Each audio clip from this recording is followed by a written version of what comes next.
My life has always been more challenging than most, and not just in the usual ways. From a young age, I was raised by my single mother after my father left us. We were completely estranged from our relatives, so it was just the two of us against the world. Mom worked tirelessly to provide for me, but the years of struggle took their toll on her health. She passed away from illness just as I was finishing college.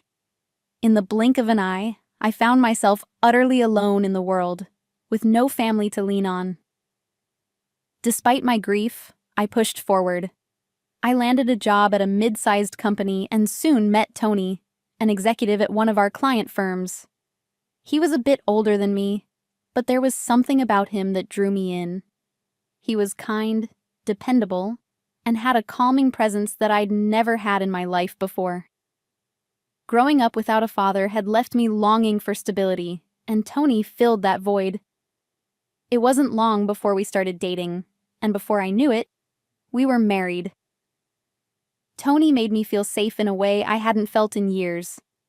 He was the person who rescued me from a lifetime of loneliness, and with him, I felt like I had found my home. Our life together was happy, even though we weren't able to have children. We filled our days with laughter and small joys, and for the first time in a long while, I felt like I had everything I needed. But life, as I would soon learn again, is rarely so kind for long. Just as we were approaching our 10th wedding anniversary, Tony began to feel unwell.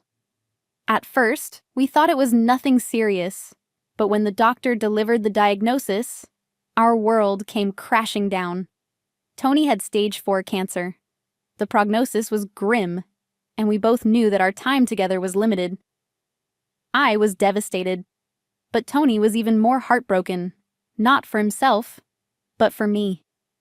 He hated the idea of leaving me all alone in the world again. Tony passed away within a few months. I was consumed by grief and once more found myself utterly alone. The house that had been filled with laughter now felt cold and empty, and I feared I would never escape this cycle of loneliness. But Tony's father, George, stepped in. He had always been kind to me, treating me like family from the moment Tony introduced us. After Tony's death, George made me an offer that took me by surprise. "How about moving in with me?" he suggested one evening, his voice filled with warmth and sincerity. George had lived alone with his sister Lily ever since his wife had passed away many years earlier. Lily was Tony's aunt, and though she lived with George, our relationship had never been easy. She was a sharp-tongued woman who made it clear from the beginning that she didn't think I belonged in the family. At first, I hesitated. Living with George would mean facing Lily's coldness every day. She had always resented me, often making snide remarks about how I was an outsider who had no real family of my own. Whenever I visited George and Tony, she would remind me that no matter what I did, I would never get an inheritance, as if that was my sole reason for being there. Still, the thought of returning to my empty house, day after day, was unbearable. Despite my reservations, I realized that living with George was the better option. I needed the comfort of family, even if it came with Lily's constant insults. A few weeks later, I moved into George's home, bringing only a few belongings. I knew the house well, having spent many afternoons there during Tony's life. The one part of the house I had never seen, however, was Lily's room. She kept it shut tight, and whenever I walked past, the smell of cigarette smoke seeped out from under the door. Once, I offered to help her clean up, and she lashed out at me, accusing me of trying to steal her things. "You have no family, so you've got nothing to lose," she spat, hitting me where it hurt the most. Despite her hostility, I settled into life at George's house. During the day, I kept to myself, helping with chores and caring for George, whose health had been steadily declining. Lily, meanwhile, disappeared for most of the day, only returning late at night, often in a drunken state. She had never worked a steady job, and George's small pension was the only thing keeping the household running. It wasn't long before I noticed that Lily had developed a habit of spending her days at the local lottery ticket vendor, returning home with bags full of sweets when she was in a good mood, and empty bottles of alcohol when she wasn't. George, for his part, was grateful for my help. His legs had grown too weak to walk, and his health continued to decline, but he always greeted me with a soft smile, apologizing for being a burden. "I'm sorry," he would say, his eyes full of regret. "You shouldn't have to do all this." But I didn't mind. In a way, taking care of George made me feel like I had a purpose again. I had lost both my mother and Tony, and George was the closest thing to family I had left. As the months went by, George's condition worsened. He spent most of his days bedridden, catching colds frequently and struggling to breathe. Despite my suggestion to admit him to the hospital, George refused, his pride getting in the way. He was stubborn, but I knew the real reason. He feared what would happen to me if he wasn't around to protect me from Lily. And his fears were justified. As George grew weaker, Lily's resentment toward me intensified. One evening, Lily came home drunk, her clothes reeking of smoke and alcohol. She stormed into the kitchen, her eyes bloodshot, and demanded that I make her dinner. "You think you're so high and mighty, don't you?" she slurred, knocking over a bottle of wine and spilling it across the floor. "This is my house, not yours. You're just some outsider who showed up for an inheritance."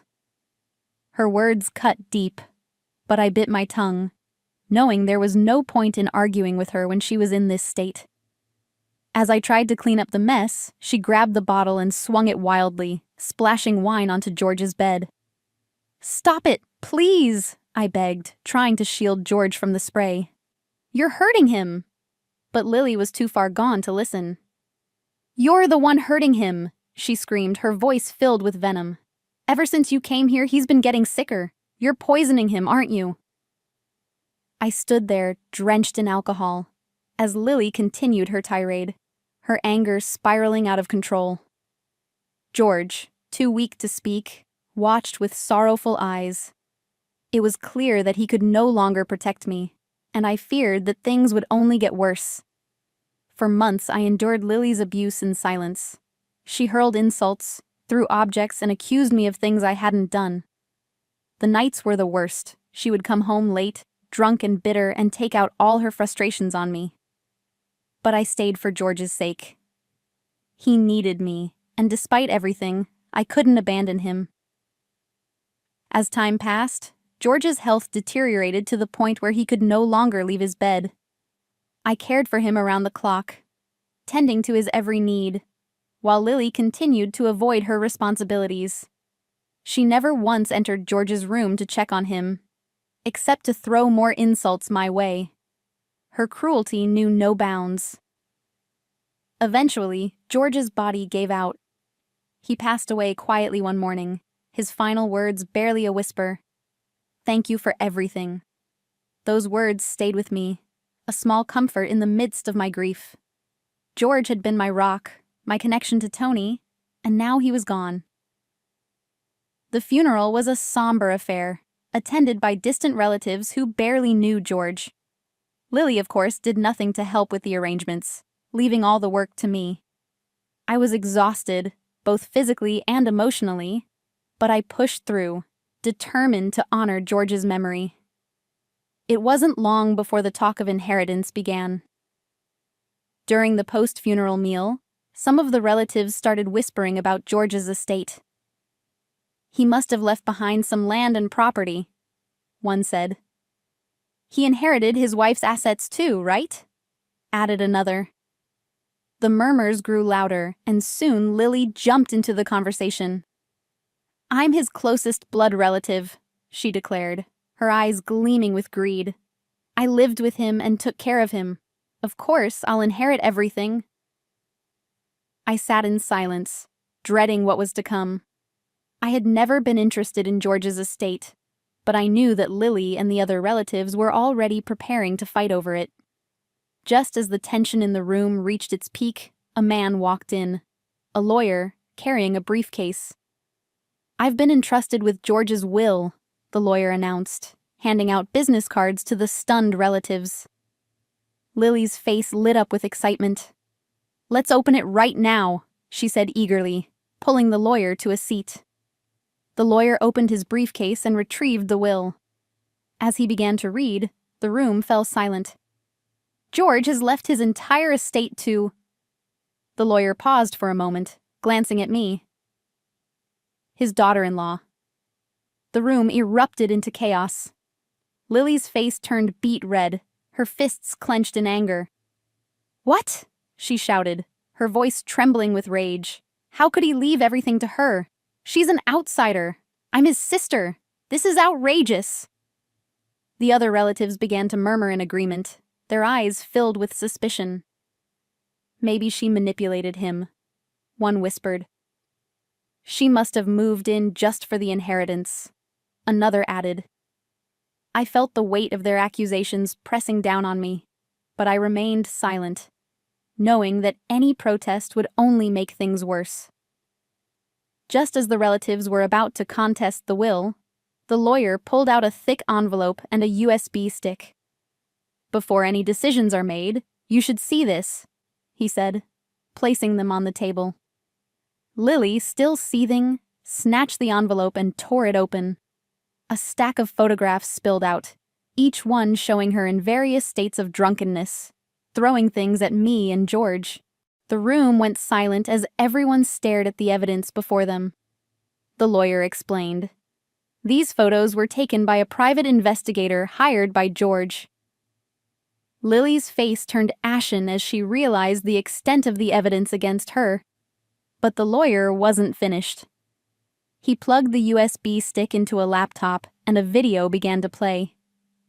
It showed Lily standing over George's bed, her voice slurred with alcohol. "When are you going to die?" she sneered. "I need that inheritance, and you're just wasting away." The room was deathly quiet as the video played on, capturing Lily's cruelty in vivid detail. When it ended, no one spoke.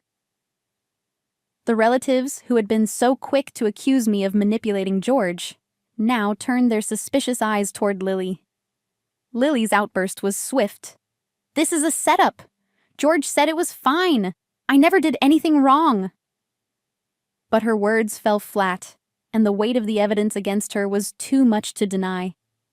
In the end, the will was upheld. George's estate was entrusted to me, just as he had intended. While I was grateful for his trust, I couldn't shake the sadness that came with it. I had lost the only person who had treated me like real family. Still, I vowed to use the inheritance wisely, maintaining George's grave and ensuring that his memory would be honored. Lily, on the other hand, spiraled further into her addiction. She was eventually admitted to a hospital for her gambling and drinking problems, and though I felt a pang of pity for her, I couldn't forgive the years of torment she had put me through. I decided to cover her hospital expenses, out of respect for George, but I knew I would never truly feel sorry for her. Now, as I live alone in the house George once called home, I no longer feel the crushing loneliness I once did. I have something to protect, a purpose that gives my life meaning. For the first time in a long while, I feel at peace. I know that no matter what happens, I will always carry George's memory with me, and that's something no one can ever take away.